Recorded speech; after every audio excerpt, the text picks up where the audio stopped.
안녕하십니까. 방금 소개받은 주택산업연구원의 김덕래라고 합니다.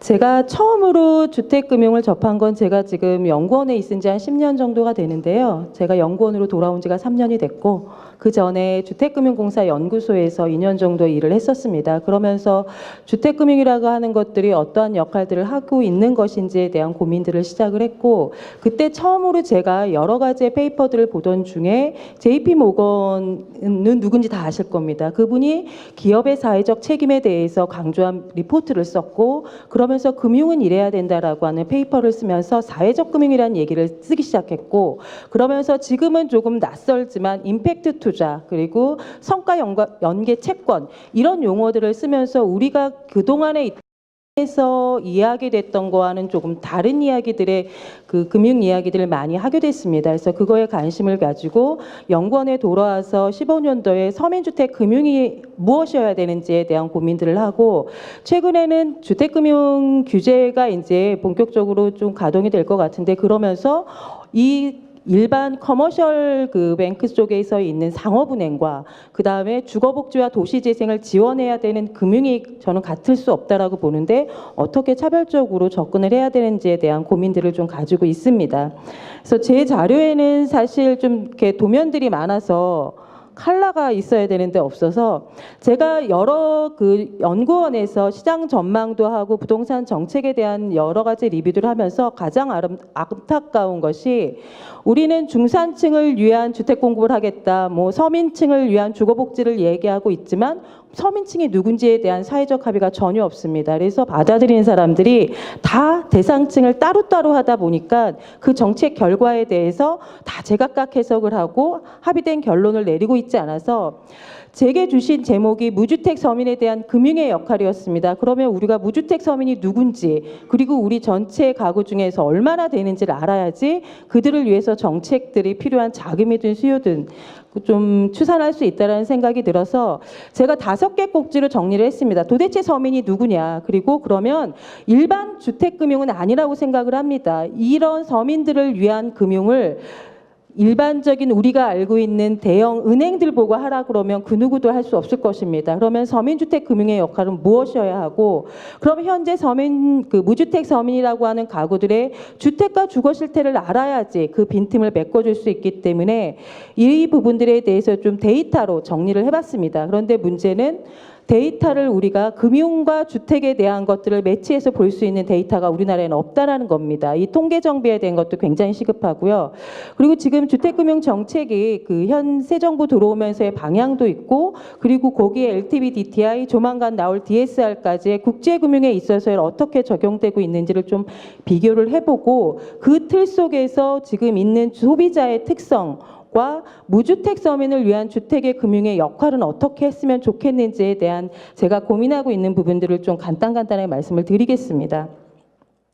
서민에 대한 정의는 오래전부터 있었습니다. 국토해양부가 아니고 건교부 시절부터 그리고 노무현 정부 그 대통령 시절 때에도 주거복지 로드맵이라는 것을 만들면서 서민은 6분위 이하다라는 얘기들을 한 경우도 있었고 지금 이 당시에 건교부에서 얘기했던 것처럼 하위계층 30%가 서민이다라고 정책적으로 정의한 적도 있습니다. 이건 부처마다 또 다릅니다. 그래서 금융위원회에서는 너무 광범위해서 정할 수 없다. 이걸 복지로 보느냐 소득으로 보느냐 신용등급으로 보느냐에 따라 다 다르다. 이렇게 정부에서조차도 서민에 대한 개념이 없고요. 보건복지부 연구원에서는 국민의식 조사를 했을 때 오히려 국민들은 80%가 나는 서민이다라고 생각하고 있다라는 겁니다. 우리가 정책이 나왔을 때 이게 그 체감도가 낮은 이유가 정부 정책의 타겟층과 그것을 받아들이는 국민 수혜계층들의 너무나 의식적인 갭이 있기 때문이라고 생각이 들고요. 이런 부분들이 있기 때문에 한번 조사를 했었습니다. 연구원에서 일반 국민들을 대상으로 도대체 그러면 서민이 누구겠습니까? 그리고 중산층이 누구라고 생각하십니까? 라는 설문들을 한번 했었을 때 그 설문 결과로 나온 토대가 3분위에서 6분위 정도가 서민이라고 생각하는 것에 일반적인 합의들을 하고 있고 거기에 중첩되는 5분위에서 8분위 정도까지를 중산층이라고 생각하고 있다는 겁니다. 그러면 낮은 계층의 3분위, 3, 4분위 분위는 온전한 서민층이지만 5, 6분위는 경기에 따라서 중산층도 꼈다가 서민층이 될 수도 있는 그런 중간계층으로 보이고 7, 8분위 정도가 되면 이제 나는 중산층이다라는 인지를 가지고 있기 때문에 이러한 소득분위 속에서 우리는 누구를 위한 어떤 계층들을 위한 정책들을 마련하는 게 맞겠는가라는 고민들을 좀 해야 될 필요가 있을 것 같고요. 일반 그 은행에서의 상업은행들은 지금 중산층, 고소득층, 자산가들을 대상으로 하는 은행의 그 금융들이기 때문에 이런 낮은 계층에 있는 3, 4분위 때로는 취약계층에 있는 지원을 해야 되는 1, 2분위의 금융들을 그냥 하자라고 하는 것들은 굉장히 어려울 수 있다라고 판단을 하고 사실 금융이라고 하는 것들이 지금은 금융기관의 수익성이라든가 건전성 제고의 목적으로 가는 한계들이 있기는 하지만 원래 금융의 본연은 목적은 모든 국민의 주거와 생활의 안정이라고 생각을 합니다.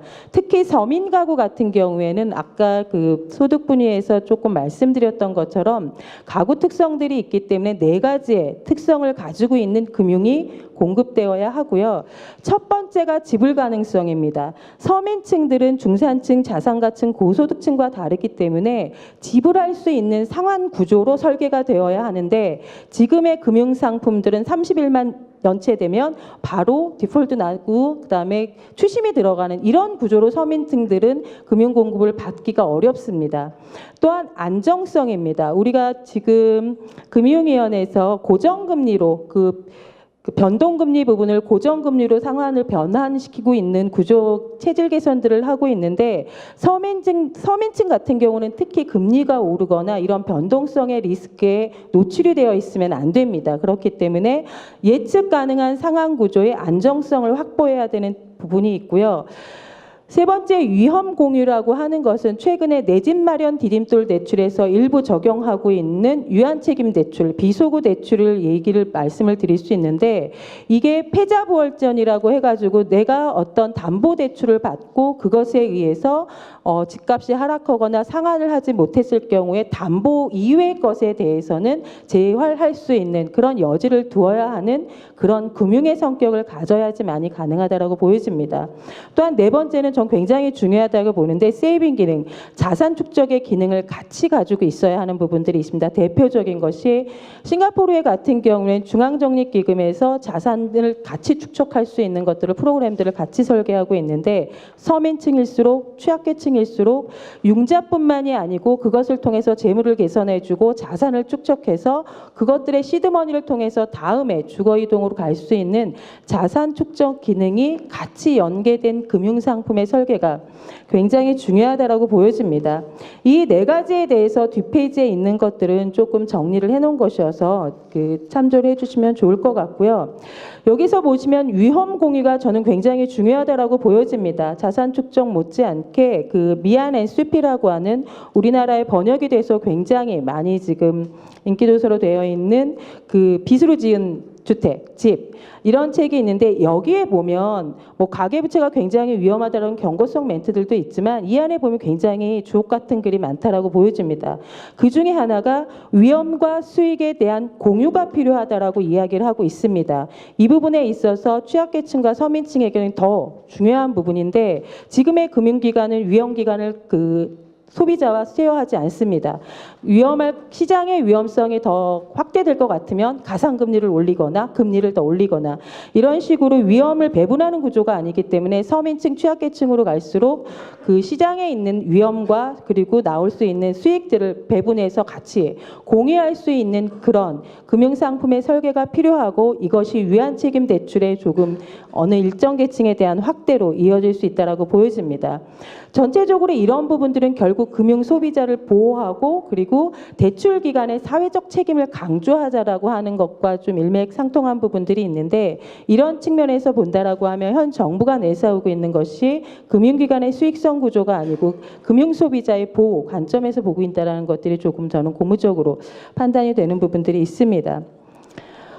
무주택 서민을 대충 추산을 좀 해봤습니다. 사실 정확하게 우리나라 통계 가지고 추산은 할 수가 없습니다. 국토부는 주택에 대해서 조금 집중적으로 조사하고 있는 주거실태 조사를 2년 단위로 조사를 하고 있고 올해부터는 1년 단위로 조사를 합니다. 여기에 있는 주택 상황과 그리고 통계청과 한국은행이 매년 발표하고 있는 가계금융복지조사의 그 재무 상황들을 좀 연계를 해가지고 2016년 기준으로 좀 추산을 해봤습니다.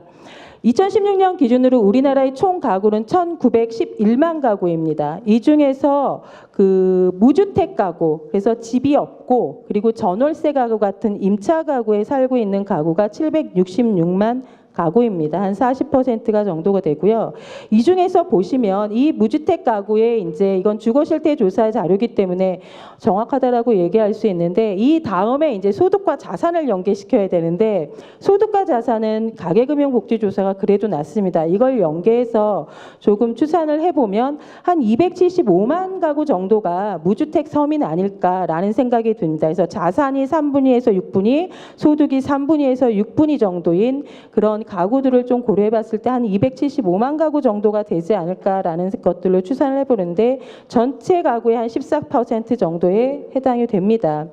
이런 가구들을 보면 집을 마련하고 싶어 합니다. 우리가 지금 주택 경기가 안 좋아서 집을 마련하지 않고 다 전월세 살고 싶다라고 얘기를 해보지만 어느 조사를 보더라도 다 집은 갖고 싶어 합니다. 살 수 없기 때문인 건데 가장 큰 이유는 주거 안정입니다. 특히 476만의 무주택 가구가 대부분 주거 안정 차원에서 내 집을 마련하고 싶어 한다라고 하면 이게 재정이든 기금이든 아니면 금융이든 여러 가지의 그것들을 동원을 해서 서민들과 그다음에 무주택 가구들에게 주거를 마련해 줄 수 있는 그런 정책 프로그램들이 굉장히 중요하다라고 생각이 들고요. 자산 증식, 노후 생활 자금 이런 부분에 대한 것들은 자산층이나 중산층만 있는 것이 아니고 서민층, 취약계층들도 이런 것들에 대한 요구들은 있습니다. 다만 비율이 좀 낮을 뿐입니다. 그래서 이러한 부분들이 되게 복합적으로 있기 때문에 이런 것들에 대한 차별성을 좀 돌 필요가 있고 내 집을 꼭 가져야겠다라고 하는 건 지역적 차이도 굉장히 큽니다. 그래서 보시는 것처럼 강원도나 울산 같은 경우에는 무주택 서민의 10가구 중에 8가구는 난 집이 있었으면 좋겠어라는 생각이 듭니다. 이런 지역에는 돈을 빌려주는 것보다 집을 마련할 수 있게끔 정책 프로그램을 짜는 것이 훨씬 더 그 지역 주민 만족도가 높아질 수 있고요. 우리가 무주택 가구에게 공공임대주택을 짓자라고 얘기를 굉장히 많이 하고 있지만 공공임대주택을 필요로 하는 사람이 있고 차라리 주택금융을 좀 더 많이 지원해줘라고 하는 요구 계층이 확연히 다릅니다. 무주택 가구 같은 경우에도 오히려 공공주택은 31% 정도가 있었으면 좋겠어라는 니즈를 가지고 있지만 거의 50% 정도는 주택금융을 좀 더 지원을 해줘라는 요구가 있다라는 거죠. 이런 거에 대한 어떤 니즈 파악 없이 임대주택만 많이 짓거나 아니면 주택금융의 지원을 줄이거나 이러는 것들은 오히려 국민 체감도가 낮아질 수 있다라는 한계가 있고요. 밑에서 보시는 것처럼 주택금융을 원하는 가구들은 전세자금, 구입자금, 계량자금 종류들이 우리가 지금 공급하고 있는 정책 모기지에 다 있습니다. 이런 것들이 있고 그리고 공공주택에 대한 니즈 가구들은 장기 공공임대를 요구하는 가구들이 굉장히 많습니다.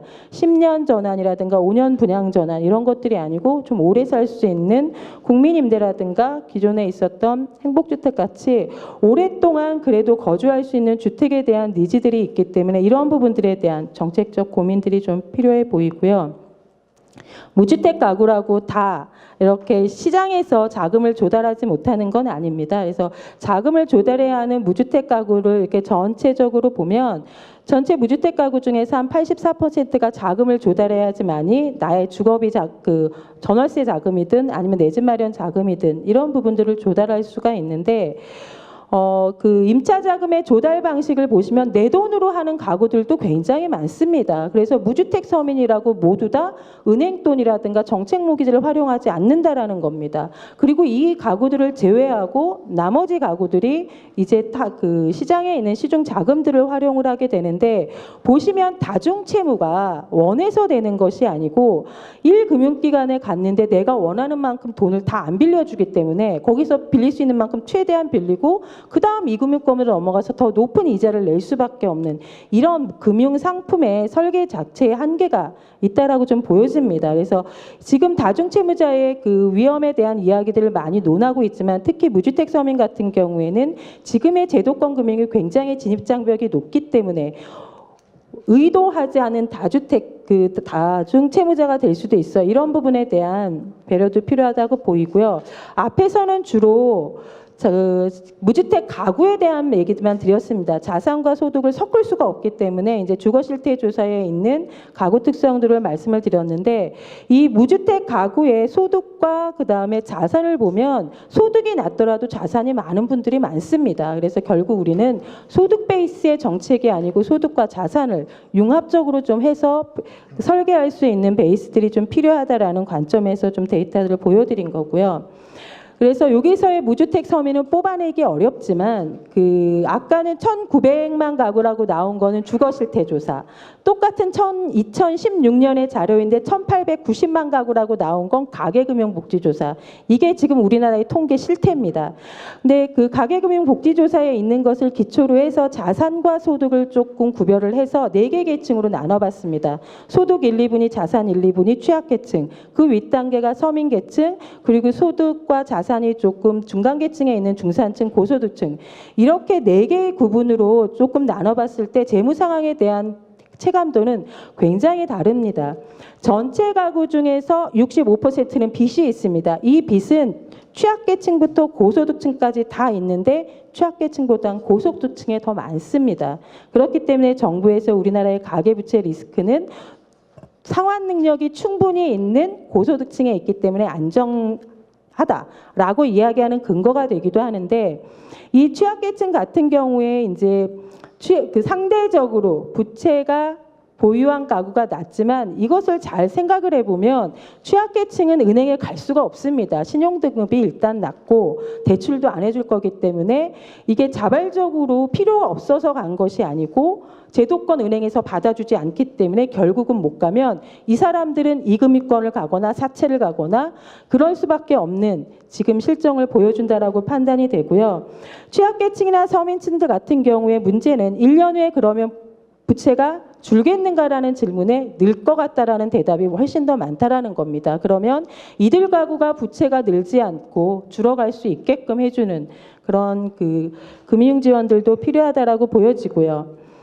또 하나 보시면 그다음에 이 부채가 늘어나는 이유는 계층에 따라서 굉장히 다릅니다. 이게 전부 다 주택시장으로 연계돼서 내 집 마련을 하고 주택을 사기 위해서 가계부채가 늘어가고 있다라고 하는 사고는 저는 굉장히 위험하다라는 좀 생각이 들고 취약계층이 절대적으로 부채가 늘어난 이유는 생활비 때문입니다. 결국 주담보를 빌려서 주택담보대출에 그 주택을 가지고 있는 서민이나 취약계층들은 생활비를 쓰고 있거나 교육비로 쓰고 있는데 이것이 주택만의 문제로 지금 곡해되고 있는 부분들도 있기 때문에 계층별로 이들이 왜 빚을 내고 있는가라는 것에 대한 원인 분석도 필요하다라고 보여지고 서민층도 생활비와 교육비가 결국 문제인 것입니다. 그래서 소득층으로 가거나 중산층 이상이 되면 주택 구입, 그다음에 임대 목적 여러 가지의 것들이 나오지만 결국 취약계층 서민층들이 빚이 늘어가거나 빚이 줄지 않는 이유는 결국 생활의 문제와 굉장히 밀접한 부분들이 연계가 돼 있다라는 것들이 좀 중요한 부분일 것 같습니다. 또 중요한 것은 취약계층이나 서민계층은 절대적으로 부채가 있는 가구의 비율은 낮지만 연체 비율은 오히려 높다라는 겁니다. 그만큼 상환의 부담들이 커가고 있기 때문에 취약계층과 서민층들이 상환을 할 수 없고 연체를 하는 이유들이 소득과 직결돼 있다라는 것들을 볼 때 단순하게 서민 취약계층에게 있어서의 금융의 문제는 취업과 소득과 연계되지 않은 상태에서 금융만으로의 접근은 굉장히 한계가 있다라는 말씀을 드리고 싶습니다. 그리고 8월 달에 가계부채 관리 방안이 나올 것이라고 예고가 되고 있는데 DSR이 어떻게 될지 저는 상당히 궁금합니다. DSR이 도입이 되게 되면 DTI하고 다르게 주택담보대출 이외에 모든 부채의 이자까지 원리금 상환까지 다 따져야 되는 거기 때문에 절대적으로 주택담보대출 이외에 대출이 많은 가구에게 굉장히 불리할 수밖에 없습니다. 그래프에서 보시는 것처럼 취약계층은 담보대출 43%밖에 되지 않습니다. 다 비주택담보대출입니다. 그러면 이 DSR이 그대로 전 가구에게 적용이 됐을 때는 취약계층은 그동안 이자만 냈던 57%에 대해서 원리금까지 상환해야 되는 가구로 바뀔 수 있어서 더 어려워질 수 있다고 보여집니다. 따라서 DSR이 가계부채의 건전성 관리 차원에서 도입이 되어야 되는 것은 저는 바람직하다고 보여집니다. 하지만 이것들이 가구의 지금 현재 재무구조에 대한 고려 없이 전체 가구에게 들어왔을 경우에는 오히려 취약 서민 계층들에게 어려워질 수 있는 이러한 부분들 또한 같이 고민을 해야 된다라고 생각이 들고요. 저는 여러 가지 새 정부의 가계부채 관리 방안 중에서 기존 정부와 크게 다른 것들이 공약의 방향이 달랐습니다. 금융 소비자의 보호 기능을 강화하겠다라는 부분, 그리고 소비자 보호원을 신설하겠다라고 하는 이런 부분, 그리고 근본 대책 세 가지에 대해서 저는 굉장히 고무적으로 생각을 합니다. 소득과 취약계층과 소비자 보호가 먼저 되지 않는 한 취약계층, 서민계층에 있어서의 금융들은 굉장히 제한적일 수밖에 없기 때문에 이러한 부분들이 그동안의 금융기관의 어떤 수익성 제고 이 측면들이 아니고 소비자 관점에서 유연하게 접근할 수 있는 가계부채 관리 방안으로 나왔으면 좋겠고요. 그런 와중에 6.19 대책이 상당히 고무적으로 저는 조금 나았다라고 생각을 합니다. 지금 LTV DTI가 10%포인트 정도 낮아지기는 했지만 조정 대상 이외 지역에서는 아직 유지가 됐고 7월 말 유예가 어떻게 될지를 저 잘 모르겠습니다. 근데 전체적으로 외국에서의 결론적으로 좀 말씀을 드리면 LTV는 외국보다 우리가 낮습니다. 외국이 그러니까 여기서 검토했던 다른 나라들이 LTV가 우리나라보다 더 높습니다. 뭐 외국 같은 경우 100% 주는 나라들도 있고 뭐 90%, 80%를 주는 나라도 있고 다만 DTI를 좀 더 타이트하게 적용을 합니다. 결론적으로 말씀을 드리면 우리나라처럼 LTV와 DTI를 모두 다 이렇게 타이트하게 걸고 있는 나라들은 많지 않다라는 겁니다. 그래서 나라마다 LTV, DTI, DSR을 여러 가지 용어로 다양하게 활용을 하고 있는데 LTV, DTI를 외국에 있는 여러 나라들하고 좀 비교를 해봤을 때 LTV는 국가에 따라 다 다르게 적용을 하고 있고 차주의 특성들을 고려를 하고 있는 것들이 굉장히 특징적입니다.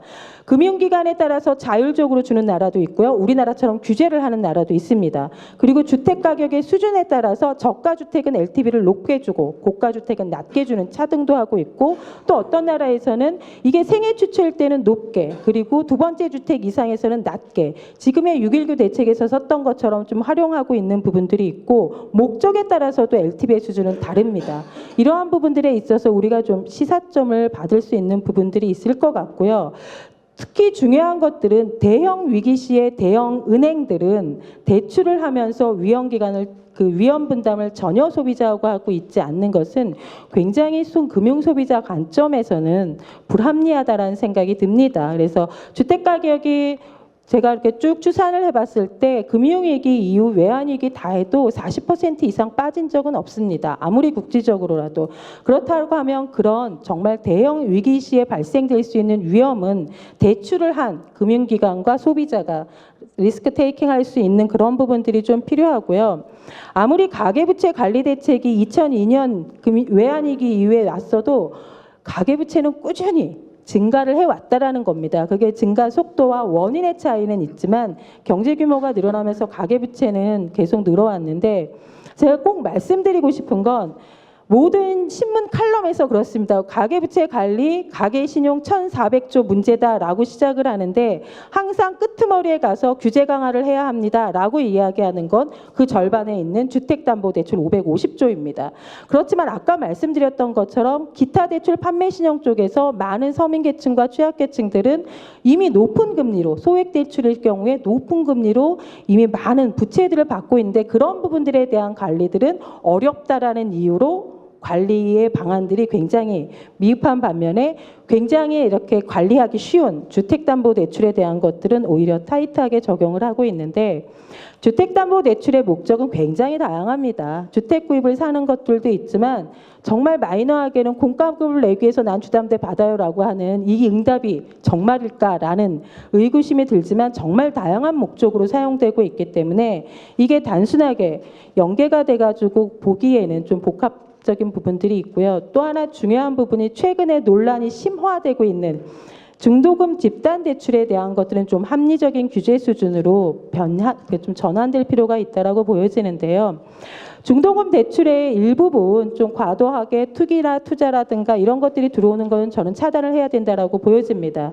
그럼에도 불구하고 분양 사업장에 있어서 분양률이 좋거나 계약률이 좋거나 수도권에 있거나 입지 경쟁력이 좋은 곳에서도 특별한 사유 없이 중도금 대출이 지금 지연이 되고 있거나 아니면 안 되고 있거나 최근 들어선 금리가 올라가고 있는 현상들이 나타나고 있습니다. 이러한 부분들의 것들은 주택 사업자의 뿐만이 문제가 아니고 수분양자에게도 영향을 미칠 수 있기 때문에 이런 것들에 대한 고려가 좀 필요하다라고 보여지고, 중도금 대출 같은 경우에는 어차피 선분양 시장 구조에서 주택 공급이 많은 시기에는 늘어날 수밖에 없는 상관성들이 거의 1대1의 관계를 가지고 있는 구조입니다. 최근에 전세가는 국지적으로 높은 가격들을 형성하고 있지만 상승률 자체는 굉장히 안정되어 있는 구조입니다. 그게 최근에 많이 공급됐던 인허가 물량들의 결과 입주 물량이 늘어나고 있기 때문인데, 이게 입주 물량이 많아지면 결국 주택담보대출은 늘어날 수밖에 없습니다. 반면에 전세가격은 좀 하향 안정화되는 이런 순기능과 역기능이 공존하고 있기 때문에 이러한 부분들에 대한 고민들이 좀 필요할 것 같고, 대충 추산을 해봤더니 우리나라 100가구 중에 7가구 정도는 입주를 목전에 두고 있습니다. 잔금 대출에 걸린 가구들입니다. 그래서 이런 가구들이 지금 내년, 내후년 그리고 19년까지는 계속 있을 거기 때문에 이러한 부분들에 대한 고민들이 같이 되어야 되고요. 또 하나 중요한 것은 과거에는 주택담보대출금리와 중도금 대출금리가 다르지 않았습니다. 최근에 중도금 대출에 대한 규제들이 좀 강화되면서 주택담보대출보다 중도금 대출 금리가 굉장히 높아지고 있습니다. 이것은 결국 사업자가 다 내든 아니면 수분양자하고 나누든 결국 누군가가 불필요한 금리를 내야 되는 구조이기 때문에 비용들이 추가적으로 발생을 하는 부분들이 있고, 연구원에서 최근에 견본주택에 방문한 방문객들을 좀 사업장 한 2개를 조사를 해봤습니다. 그랬더니 왜 분양 사업장에 왔냐고, 왜 분양을 받으러 왔냐라고 조사를 했는데 81%가 생애 최초 주택을 마련하려고 왔다라는 응답과 교체 수요였습니다. 그래서 45% 정도는 내가 처음 집을 마련하기 위해서 왔다라는 방문 의사가 있었고 36%는 교체 수요였습니다. 그럼 우리가 여기에서 여기 있는 시세 차익 투자, 뭐 임대차 투자 이런 것들은 차치하고 나서라도 여기에 있는 교체 수요를 우리가 그러면 투자 수요로 볼 거냐, 투기 수요로 볼 거냐, 아니면 실수요로 볼 거냐, 우리 이거에 대한 합의가 없습니다. 그래서 이러한 부분들에 대한 사회적인 담론적인 논의들을 통해서 굉장히 낡은 주택에서 새 주택으로 이주하고 싶어하는 가구들 또한 굉장히 많기 때문에 고려가 좀 필요하다라고 보여지고요. 이 분양 가구들에게 그러면 자금을 어떻게 조달하겠습니까? 라는 질문을 통해서 보면 내 돈으로 하겠다라고 하는 것이 계약금 단계에서는 80%입니다. 중도금 대출 단계에서는 14%, 잔금 대출 단계에서는 52%입니다. 결국 계약금은 내 돈으로 하지만 중도금 대부분은 2년 정도이기 때문에 융자를 받아서 하겠다라는 구조이기 때문에 중도금 대출이라고 하는 것들이 나갔을 때 분양을 받으러 왔던 일반 실수요자들 같은 경우에는 이제 자금에 차질이 생길 수밖에 없을 것 같고요. 여기에서 제가 좀 하나 특이했던 것들은 연령대별로 구분을 해봤을 때 20대가 타인 자본 활용률이 좀 높았다라는 겁니다. 그래서 지금 20대와 30대가 계약금과 잔금조차도 대졸 의존도가 높은 이것들을 사회적으로 우리는 어떻게 해석을 해야 하는 것인가라는 것에 대한 고민들이 좀 필요할 것 같고요. 그렇다라고 하면 20대와 30대 그리고 안정적으로 내 자기 자본과 그다음에 융자의 부분들을 적당히 활용하는 40대 이상에 있어서의 자금의 그 금융들을 어떻게 우리가 합리적으로 그 운영을 할 것인가에 대한들은 고민을 할 필요가 있다라는 생각을 듭니다. 그런데 전체적으로 이것 그 6.19 대책이 나오고 나서 저희가 조사한 건데 중도금 대출이 그 규제가 되면서 전체적으로 자금 조달이 어렵다라는 것들의 인식은 가지고 있는 것 같습니다. 그리고 이 중에서 자금 조달이 계속 어려우면 한 67%는 분양을 안 받을 것 같습니다. 이 분양을 안 받고 그러면 지금의 청약 경쟁률도 내려가고 시장도 안정화되는 것처럼 보일 수는 있을 것 같습니다. 이것이 우리가 바라는 시장의 그 모드인지는 좀 고민할 필요가 있을 것 같고요. 특히 30대에서 50대의 분양 포기율이 훨씬 더 높은 걸로 나오고 있습니다. 그래서 이러한 부분들에 있어서 과연 그러면 지금에 있는 자금의 구조들을 조달의 방식들을 어떻게 운영할 것인가에 대한 것들이 좀 고민이 필요할 것 같고요. 이런 전체적인 것들을 좀 고민했을 때 저 3가지 정도를 제안을 하고 싶습니다. 이번에 6.19에서 어느 정도 받아주기도 했었는데 생애 최초와 신혼부부에 대해서는 저는 LTV는 좀 달리 적용을 해주는 게 맞을 것 같고요. 이미 6.19에서 조정 대상 지역에서 실수요 서민들에 대해서는 LTV DTI를 강화하지 않았습니다.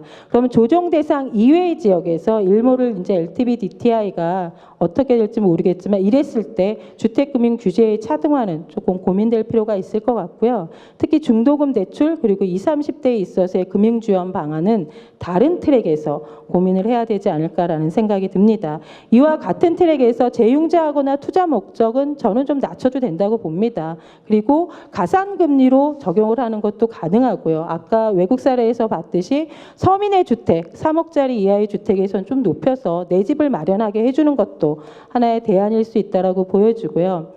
우리는 LTV, DTI, DSR을 같이 패키지로 적용을 하고 있는데 이 부분에 대해서는 저는 다시 고민을 했으면 좋겠습니다. LTV가 평균 53%입니다. 작년 3월 기준으로 그러는데 그렇다면 LTV가 50보다 낮은 가구도 많다라는 얘기입니다.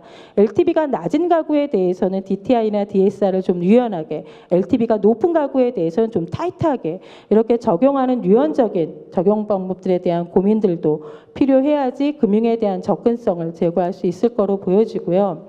중도금 대출이 지금 굉장히 어려운 부분들이 있습니다. 이거는 분양 대기 중인 사업장뿐만이 아니고 이미 나가 있는 그 수분양자한테 어렵기 때문에 과거에 주택도시기금에서 중도금 대출 지원한 적이 있었습니다.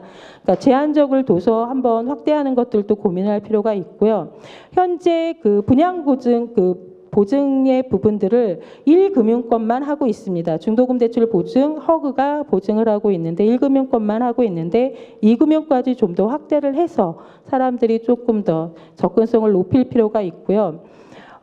표준 PF 대출이라고 있습니다. 이게 신용사 그 기업의 신용도에 따라서 은행에서 금리가 다 다른데 이것들이 너무 무차별적이어서 표준 그 PF 대출이라고 해서 국토부가 설계하고 허그가 보증을 하면 금리가 안정화돼서 낮은 금리로 갈 수 있는 것처럼 중도금도 지금 금리가 천차만별입니다. 그래서 이런 것들을 좀 해볼 필요가 있을 것 같고 아까 말씀드렸던 것처럼 교체 수요라든가 1가구 1주택 그리고 5억이가 국민주택 규모 이하 그리고 실거주를 목적으로 하는 가구들에게는 중도금 대출이 지금 차단되지 않고 지속적으로 나갈 수 있는 이런 방법들에 대한 고민들이 좀 필요해 보이고 대출이 안 됐을 경우에는 왜 안 돼야 되는지에 대한 명확한 사유라도 좀 나와야 되지 않을까라는 생각이 듭니다.